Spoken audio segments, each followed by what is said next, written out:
नमस्कार, न्यूज़ 11 भारत का digital platform देख रहे हैं आप और मैं हूं आपके साथ तान्या चौधरी। देश में लंबे समय से चर्चा का विषय रहे श्रम सुधार अब नई दिशा में आगे बढ़ते दिखाई दे रहा है।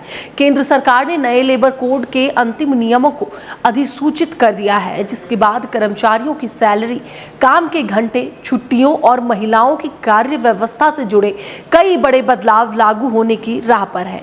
सरकार का दावा है कि यह बदलाव कर्मचारियों के हितों को मजबूत करेंगे और कार्यस्थलों को अधिक व्यवस्थित बनाएंगे।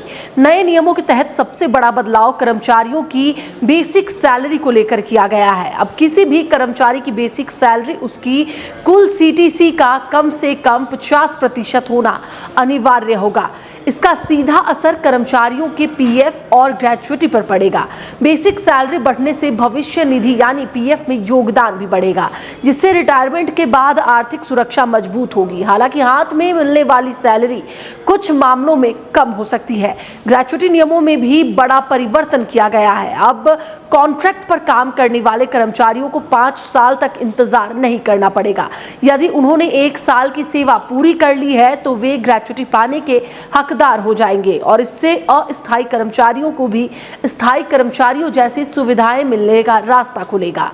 काम के घंटों को लेकर भी नया प्रावधान सामने आया है। सप्ताह में कुल 48 घंटे काम की सीमा तय की गई है। कंपनियां चाहे तो 4 दिन काम और 3 दिन छुट्टियों का मॉडल अपना सकती है। वहीं अतिरिक्त समय तक काम कराने पर कर्मचारियों को डबल ओवरटाइम देना अनिवार्य होगा।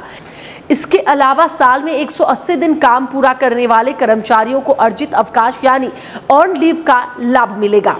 महिलाओं के लिए भी नए लेबर कोड में महत्वपूर्ण बदलाव किए गए हैं। अब महिलाएं रात की शिफ्ट में भी काम कर सकेंगी। हालांकि इसके लिए सुरक्षा और सहमति जरूरी होगी। साथ ही समान काम के लिए पुरुष और महिला कर्मचारियों को समान वेतन देने की गारंटी भी दोहराई गई है।